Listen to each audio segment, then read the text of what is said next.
Bienvenue dans cette nouvelle vidéo du Bureau des Sciences, mais pour un hors-série. Nous sommes présents sur Short et sur TikTok, avec deux grands types de contenus. Tous les deux sont des formats courts bien sûr, mais l'un va être issu des vidéos, et un autre va être exclusif au format.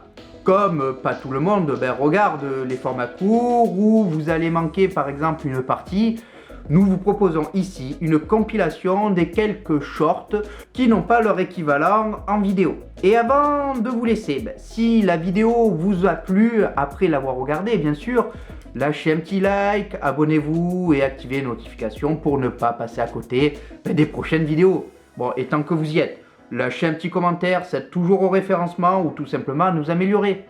Allez, bonne vidéo et un prochain rendez-vous dans le Bureau des Sciences.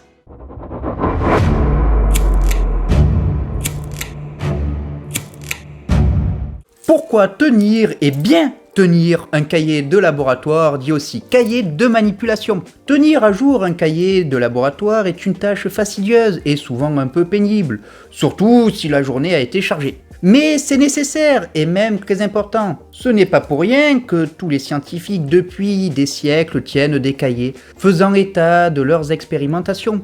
Le but est d'assurer la traçabilité des expérimentations menées par les chercheurs, et cela dans les organismes publics, mais aussi privés. Toutes les informations nécessaires à la reproduction des travaux doivent y être consignées, et cela jour par jour, apportant une notion de temporalité aux expériences. En gros, ça sert de seconde mémoire aux chercheurs.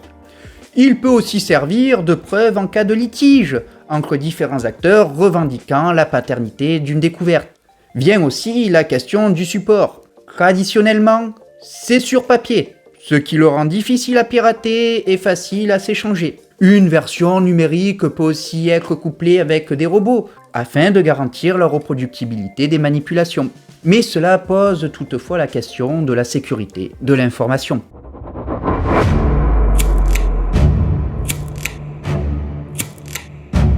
Qu'est-ce que la Minimum Inhibitory Concentration, ou en français la concentration minimale inhibitrice, abrégée CMI? La CMI est la concentration minimale à laquelle un médicament inhibe de manière visible la croissance d'un organisme, style bactérie ou champignon. Le but étant que cette CMI soit la plus faible possible, parce que ces drogues impactent aussi l'organisme qu'elles sont censées soigner. Cela est visible avec les antibiotiques que nous utilisons qui ont des effets secondaires à plus ou moins forte dose. Donc, le but est que la CMI des médicaments soit nettement inférieure à la dose à laquelle ils deviennent nocifs. Pour la déterminer, des tests sont réalisés en laboratoire. Cela se fait en utilisant une bande de papier avec une concentration décroissante de l'agent antimicrobien, utilisé sur des cultures de l'agent pathogène d'intérêt, et en observant à partir de quelle concentration il n'est plus efficace. On va aussi tester différentes molécules sur un même organisme afin de savoir à laquelle il est le plus sensible. Cette fois, c'est en utilisant des cultures sur lesquelles on aura déposé des pastilles à partir duquel les substances testées diffusent dans le milieu de culture. Et de manière très simple, on regarde si l'organisme se développe ou pas autour de ces pastilles.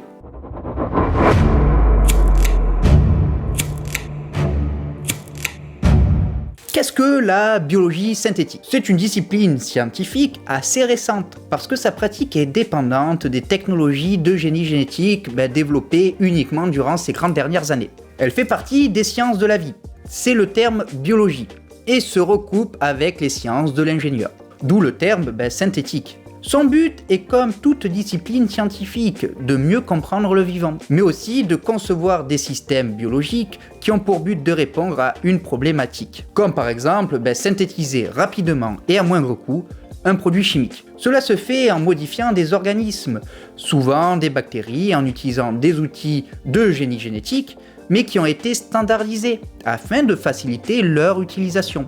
Ces modifications peuvent apporter de nouvelles voies métaboliques ou en augmenter l'efficacité chez les organismes modifiés. Il est aussi possible de créer des voies métaboliques de novo que l'on ne retrouve pas dans la nature, en assemblant différents gènes qui ont été ingénierés pour s'emboîter comme des Legos. Ce sont ce que nous appelons des biobriques.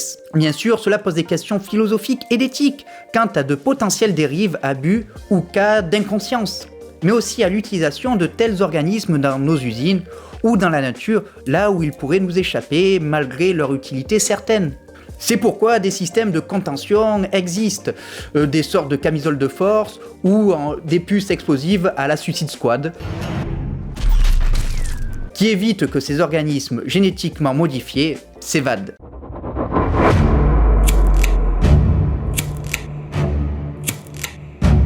Qu'est-ce que la mole? C'est une unité de mesure du système international depuis son introduction en 1971 avec pour symbole mol, M-O-L.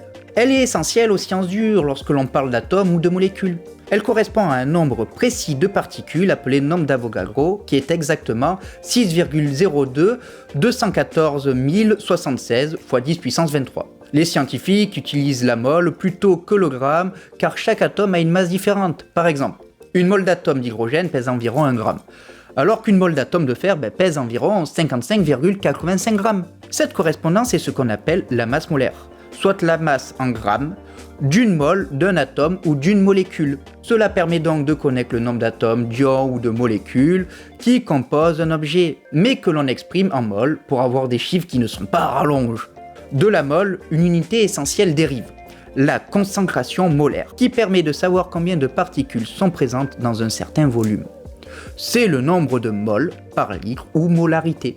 Cette mesure permet de savoir le nombre de molécules, par exemple, qui interviennent dans une réaction chimique. Car ce qui est important, c'est le nombre des différentes espèces chimiques impliquées, et non leur masse.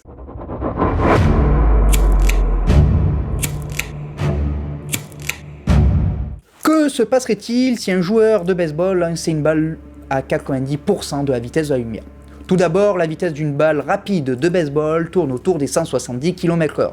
Or ici, le lanceur la jetterait à 970 millions de km/h. À cette vitesse, tout paraît immobile jusqu'aux molécules de l'air malgré le fait qu'elles sont animées d'un mouvement vibratoire de plusieurs centaines de km/h. La différence de vitesse entre les atomes des molécules de l'air et de la balle serait si importante qu'elle passerait au travers de la balle, la chauffant uniformément. Dans un second temps, les atomes des molécules de l'air viendraient s'écraser sur la surface de la balle au point de fusionner avec ces derniers, projetant dans toutes les directions des rayons gamma et diverses particules. Ces débris et rayons détruiraient les atomes au point d'en arracher les électrons, créant une bulle de plasma incandescente qui se propagerait avec une légère avance sur la balle. Malgré les frottements de l'air, la balle ne ralentirait que faiblement et poursuivrait sa course accompagnée de son nuage de plasma en forme d'ogive en éjectant des débris, ces derniers produisant de nouveaux cycles de fusion. Après seulement une microseconde, la balle serait détruite et le front de rayons X se trouvant à la surface de la sphère de plasma et cette dernière se dilaterait tout en ralentissant, suivi d'une immense lumière éblouissante qui désintégrerait tout dans 1 à 2 km de rayon, suivi d'une boule de feu en forme de champignon, s'accompagnant d'une vague de chaleur, arrachant les arbres, pulvérisant les bâtiments et carbonisant et irradiant tout être vivant.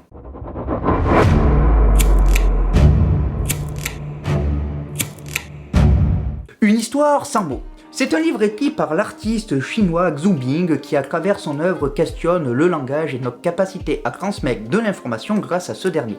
Et comme l'annonce le titre de ce livre, il raconte une histoire sans jamais utiliser de mots. Uniquement des cryptogrammes, style les emojis que l'on utilise tous les jours, permettant au lecteur de découvrir l'histoire contenue dans cette centaine de pages. Mais pourquoi je vous parle d'un livre qui est paru en 2013? Tout simplement parce qu'il m'a marqué. D'autant plus que je l'ai eu à la date de parution. J'étais jeune et malgré ça, il m'a fait me questionner sur le pourquoi j'arrivais si bien à le lire, malgré son écriture non conventionnelle. Je me suis senti comme un Champollion devant des hiéroglyphes essayant de découvrir tous les mystères couchés sur ce papier. Et le plus intriguant, c'est qu'en le relisant à différents moments, l'histoire était différente, car ma manière de me le narrer l'était, tout simplement car j'ai évolué.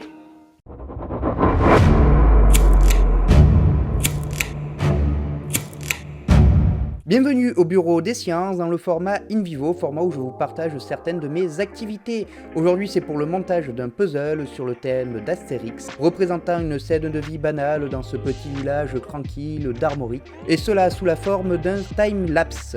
Je vous laisse à cette vidéo et je vous dis un prochain rendez-vous dans le bureau des sciences.